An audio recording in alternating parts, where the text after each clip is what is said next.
This morning, I want to talk to you about the importance of celebration of trees and a recognition of their wisdom.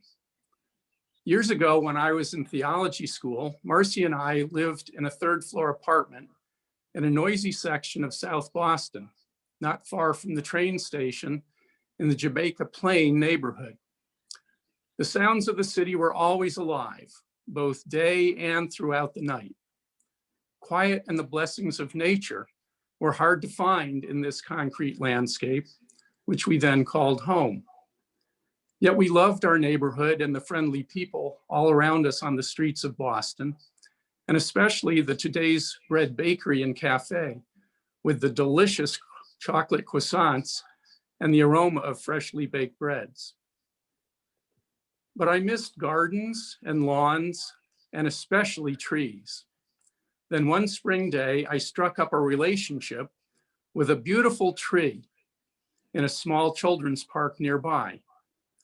I had decided that perhaps just one tree was all that I needed to feel close to nature, even in the heart of this concrete city. So when I strolled our young son over to the playground, I would take the time to be with that one tree. She was a silver maple and reminded me of the willow tree on my family's property back home in Connecticut, which I would climb up into as a child.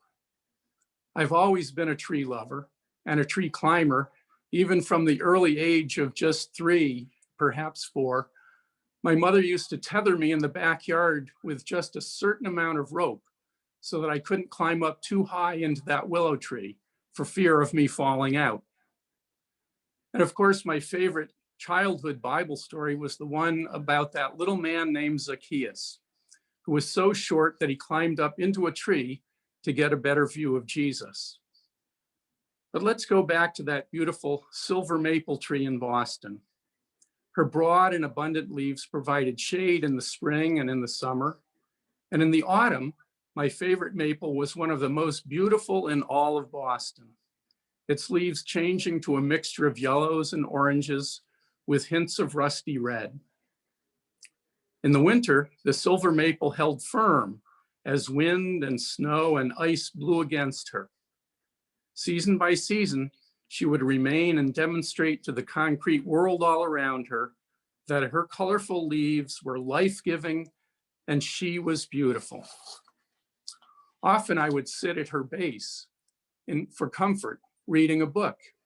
At other times, I would stand with my back to her trunk, trying to absorb her energy after a long and exhausting day. I think of her now, and I wonder if she is still watching over other children and parents at that tiny park, giving them the same connection to nature that long ago nurtured my soul. In the city, we can easily lose touch with nature. Our eyes are drawn to streets, to sidewalks, to tall buildings, and to schools and perhaps sports arenas, and of course to beautiful churches and other houses of worship made of brick and stone. So often, the small patches of grass and flowers and shrubs are planted far below all our human mega-imposing creations, and they fail to be seen in the grand sweep and the sounds of the city. However, the importance of trees is not lost on everyone. In talking with a Raleigh city worker several years ago, I was delighted to discover that trees along the sides of streets are important because they calm traffic and also calm drivers. That's right, the mere presence and added beauty created by tree-lined streets actually helps to slow traffic and invites fewer accidents. The Bible also recognizes the importance of trees. More than 30 different kinds of trees are named in the Bible, including the oak tree, which Raleigh claims in its title, City of Oaks. The book of Joshua also distinguishes the oak tree's importance, saying, "So Joshua made a covenant with the people that day and made statutes and ordinances for them. And Joshua wrote these words in the book of the law. And he took a great stone and set it up under the oak tree in the sanctuary of the Lord, a beautiful outdoor sanctuary. We may also remember all the majestic cedars of Lebanon used for the building of Solomon's grand temple, or the sycamore tree, which was the one climbed by Zacchaeus to get a better look at Jesus, or the vine tree that Jesus likened himself to and said that we are the branches. And of course, the fig tree and the olive tree were crucial to biblical peoples to sustain their lives with food and to become a building block of their culture. Olive farming started in the Mediterranean region about 2500 BCE. That's a long time ago. The mystical and mythical tree of life is mentioned in the book of Genesis in the 2nd chapter. It has taken on great symbolic meaning, and for many spiritual people, represents the belief in eternal life. As a mystical concept, the tree of life points to and represents the interconnectedness of all life on our planet. The modern day science of ecology tells us that human life could not exist if there were no trees. We live in a special reciprocal relationship with trees in the cycle of life that has been created for our well-being, for the abundant life that sages of all faiths have spoken about. We may forget that trees act like the lungs of the earth. The forests act like giant filters that clean the air we breathe. A full-grown leafy tree produces as much oxygen in a season as 10 people inhale in a whole year. Trees are also very important all across the world as what scientists would call carbon sinks. A forest is a carbon storage area that stores carbon as wood, taking it out of the air and lessening impacts of greenhouse gases that lead to global warming and rising temperatures and rising sea levels. Not to mention that trees provide so much food in the form of fruits and nuts that provide essential nutrients to human beings, encouraging good health. Have you ever wondered why the Blue Ridge Mountains appear blue? According to the US Department of the Interior, now headed by the first Native American Indian woman who was just appointed by President Joe Biden, the answer is that the trees growing along the ridge lines produce high levels of a compound called isoprene. The isoprene hovers around the thickly forested mountains like a haze and scatters the different wavelengths of light rays, and the short, small waves of blue dominate our eye receptors. The best places to see the effect is while stopping at pullouts along the Blue Ridge Parkway and looking out over the vast vistas of forest. But while the mountains might look blue, you won't feel that way. You won't feel blue. You will be more likely feel awed by their beauty and energized by their aerosols and feel peaceful by their presence. The Japanese culture has recognized the natural healing properties of what they call forest bathing, done for over 1,000 years now. Today, scientists are confirming that there is a chemical explanation for what the Japanese knew intuitively. Dr. Diana Beresford Kroger is a scientist with a PhD in both medical biochemistry and botany, and a world-renowned tree expert.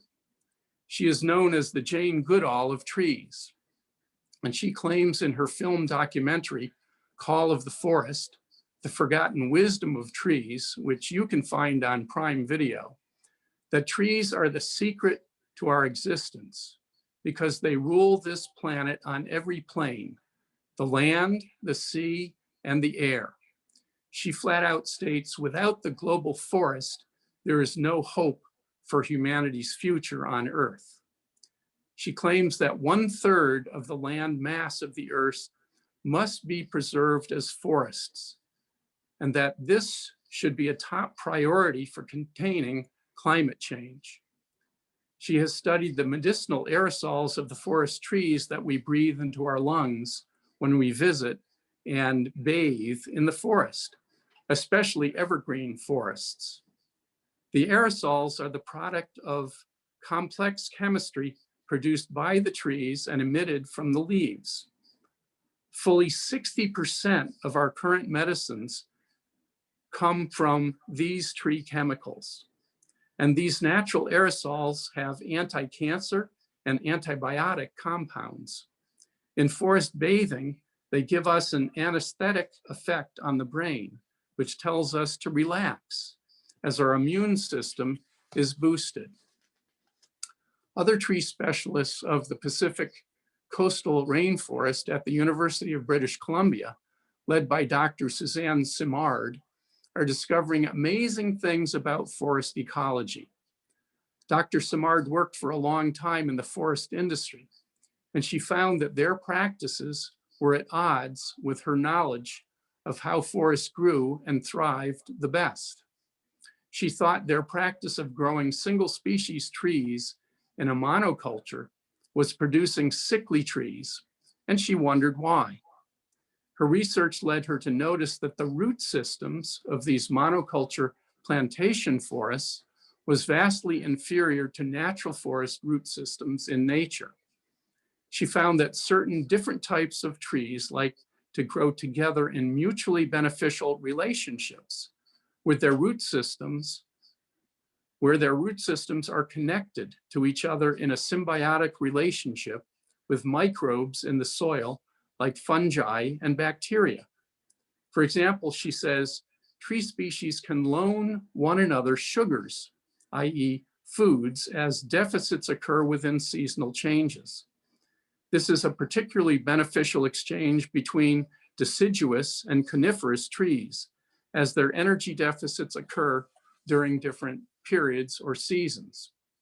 The benefit of this cooperative underground economy appears to be better overall health for the trees, more total photosynthesis, and greater resilience in the face of disturbances.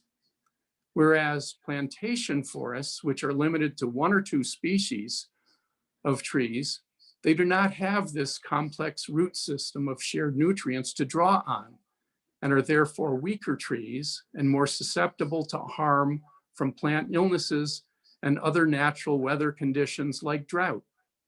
Another major finding that scientists have learned is that trees are not competitors against one another, but rather they have a form of communication that allows them to work as allies to one another. The weak are supported by the strong in the way they share food resources. Natural forests create a mycorrhizal network through their complex root system, which connects all the varieties of trees together in what scientists are now referring to as the wood wide web, the so-called brains of the forest that communicates with complex chemicals and electrical charges or signals somewhat organized just like human brains. Dr. Simard says that trees have feelings. They can feel pain, and they can adjust to it and even warn each other of dangers. They create defenses to protect themselves. The holly tree is a good example. They can change their leaves to grow sharp spikes on lower branches to ward off animals from eating their leaves. Dr. Simard also studies and experiments on trees to show how the forest community of trees is organized similar to human communities. The biggest and oldest trees of the forest are the most complexly connected to all the other trees. She calls them mother trees because they can control the feeding of the other trees. Mother trees have genetic offspring called children, but she also feeds other species of trees, which are called her adoptive family. And she is linked to all the trees of her neighborhood. Mother trees affect how all the neighborhood trees grow. She sends more or less nutrients to other trees according to what they need for their best chance for survival. So obviously, there is much that we humans can learn from trees. As we all know, we are facing a climate crisis, a time of great uncertainty, but also a time of great hope, a time of great consciousness raising and cooperation, a time of excitement. To move forward, we must learn from the past to reclaim the interconnection between trees and humanity. If we strengthen these connections by planting trees and interacting ethically and harmoniously with our forests and protecting our natural spaces, we can pause climate change long enough to have a fighting chance to mend our destructive ways. Dr. Beresford Kroger says planting trees is a means of stabilizing the climate long enough to address our destructive behaviors in earnest. Her website outlines a plan, a campaign to get millions of people to plant at least one tree per year for the next 20 years. Perhaps you would like to be a part of that hope-filled plan. Perhaps this congregation would like to join in too by planting more trees on the church property. I deeply believe that our relationship with trees is ultimately every bit as important for the perpetuation of the human species as our relationship with other human beings. May we all learn to live together in harmony and in peace. In closing, I want to share this well-known and well-loved poem to celebrate the simple, straightforward importance of trees in the connection of all life on this planet. This is entitled Trees by Joyce Kilmer. I think that I shall never see a poem lovely as a tree whose hungry mouth is pressed against the sweet earth's flowing breast, a tree that looks at God all day and lifts her leafy arms to pray, a tree that may in summer wear a nest of robins in her hair, upon whose bosom snow has lain, who intimately lives with rain. Poems are made by fools like me, but only God can make a tree. During this coming week, may trees speak to you, to calm you on the streets and highways of life as you travel. And may your interconnections to Mother Earth nurture and care for you in body, mind, heart, and spirit. Amen.